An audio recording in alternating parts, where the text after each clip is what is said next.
बिस्मिल्लाहिर्रहमानिर्रहीम। अस्सलाम वालेकुम everyone and welcome to my channel. आज जो रेसिपी मैं आपके साथ शेयर कर रही हूँ वो है घिया चने की दाल।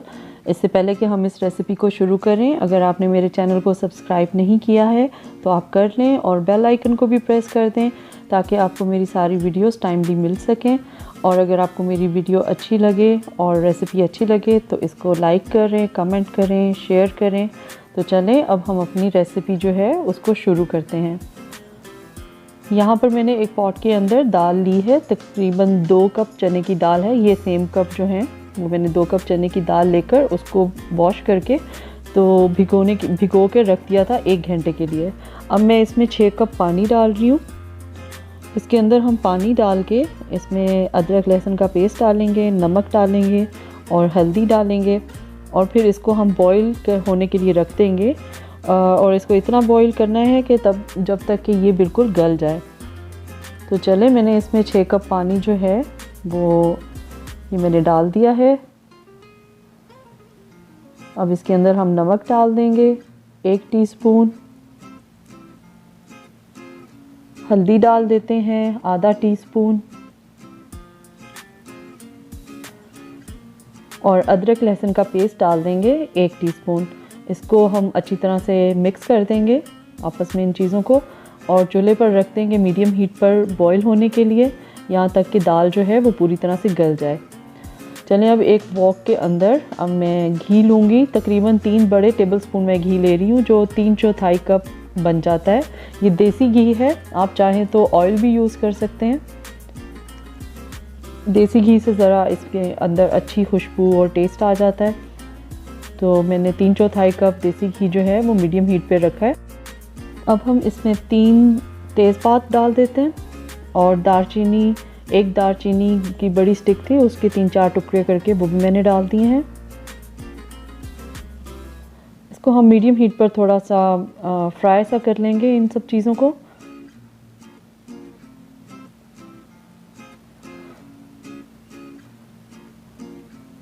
चलें अब हम इसमें प्याज डालेंगे। 2 मीडियम साइज़ के मैंने प्याज बारीक काट लिए हैं और इनको मैंने इसमें डाल दिया है। प्याज को भी हम फ्राई कर लेंगे कुछ मिनट्स के लिए, यहाँ तक कि ये लाइट गोल्डन कलर के होने शुरू हो जाएं।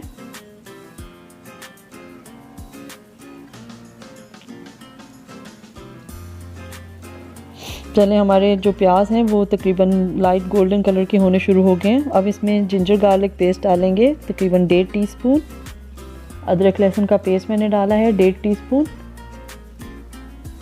थोड़ा सा इसको हिला लेते हैं और भून लेते हैं ताकि इसका कच्चापन जो है वो ख़त्म हो जाए। अब मैं इसमें थोड़ा सा पानी डालूँगी, तकरीबन 4 से 5 टेबलस्पून पानी डाल के मैं इसे थोड़ा सा पका लूँगी थोड़ी देर के लिए ताकि ये प्याज जो है वो नरम होने शुरू हो जाए।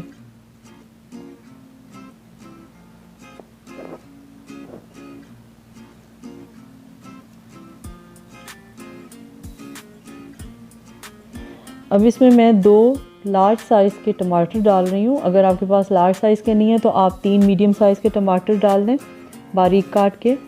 इनको भी हम हिला लेते हैं और थोड़ी देर के लिए भून लेते हैं।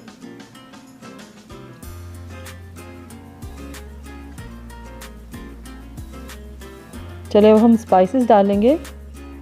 2 टीस्पून जो है वो मैंने नमक डाला है,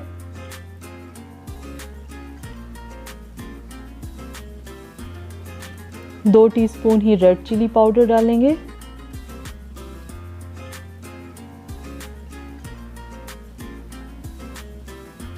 गरम मसाला डालेंगे 1/4 टीस्पून।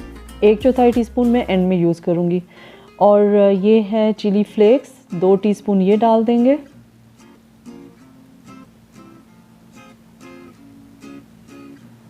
ज़ीरा डालेंगे 1 टीस्पून।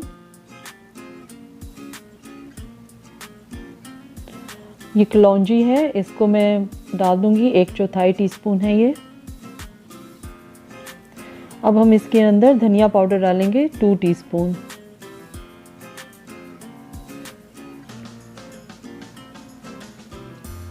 चलिए अब इन सब चीज़ों को डालने के बाद हम ज़रा इनको मिक्स कर देते हैं, हिला देते हैं और इनको हम फ्राई कर लेंगे मीडियम हीट पर, यहाँ तक कि मसाला हमारा भुन जाए और ऑयल जो है वो इससे सेपरेट होना शुरू हो जाए, जो घी हमने डाला था वो सेपरेट होना शुरू हो जाए।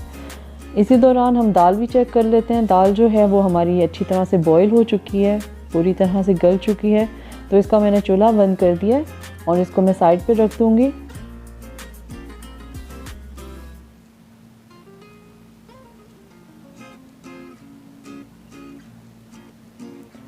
चने ये मसाला भी हमारा तैयार हो गया हुआ है, ऑयल जो है वो सेपरेट हो गया है। तो इसके अंदर अब मैं घिया डाल दूँगी। मेरे पास जो घिया है वो 700 ग्राम्स है, आधे किलो से थोड़ा सा ज़्यादा। तो उसको काट के मैं इसके अंदर डाल दूँगी। बड़े बड़े पीसेस में घिया को काटना है। और ये जो घिया है ये काफ़ी फ्रेश है, देखें इस तरह के बड़े पीसेस में मैंने इसको काटा है। काफ़ी फ्रेश है और नरम है, तो इसीलिए मैं इसको बग़ैर किसी पानी के, बग़ैर पानी डाले इसको गला लूँगी, कवर करके रख दूँगी। तो ये गल जाएगा अपनी ही स्टीम में। लेकिन अगर आपको लगे कि घिया सख्त है थोड़ा और जल्दी गलने वाला नहीं है, तो आप इसके अंदर थोड़ा सा 1/4 कप पानी का भी डालकर तो इसको कवर करके इसको अपनी ही स्टीम में, मतलब उसी स्टीम में आप इसको पकने दे सकते हैं, पकने के लिए रखते हैं।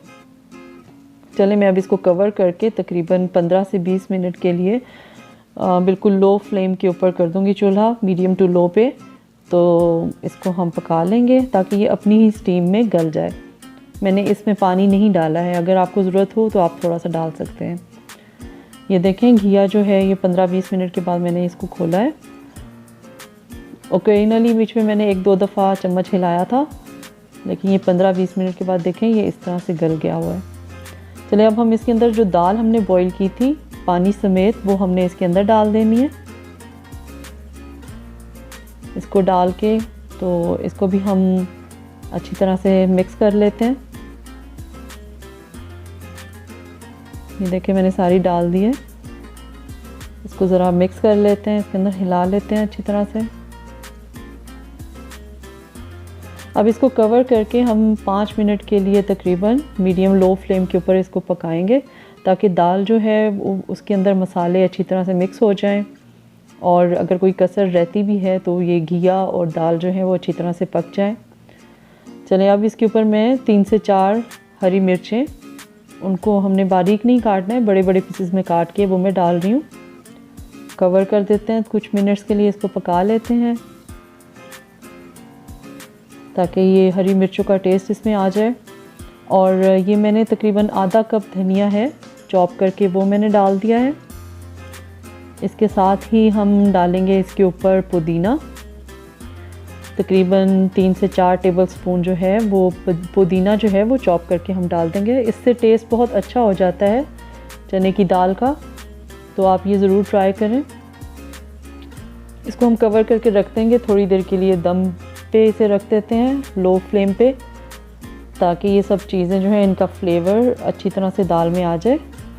अब इसे हिलाकर तो हम लोग इसके ऊपर थोड़ा सा गार्निश कर देंगे और धनिया को।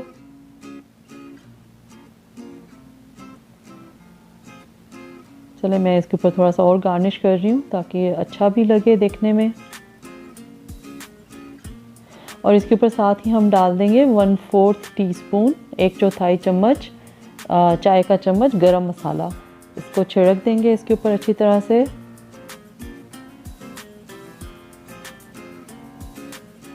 और चलें हमारा घिया और चने की दाल जो है वो बिल्कुल तैयार है। इसको आप रोटी के साथ या पराठे के साथ सर्व करें, बहुत ही मज़े का ये बनता है। इस तरह इस रेसिपी को बनाएं और ट्राई करें और मुझे फ़ीडबैक ज़रूर दें। और अगर आपको मेरी ये रेसिपी अच्छी लगी है और मेरी वीडियोस अच्छी लगती हैं तो इनको लाइक करें और अपनी फ्रेंड और फैमिली के साथ शेयर भी कर दें। तो चलें आइंदा किसी और रेसिपी के साथ इंशाल्लाह मिलूँगी। अपना बहुत ख्याल रखें। अल्लाह हाफ़िज़ एंड थैंक्स फॉर वॉचिंग।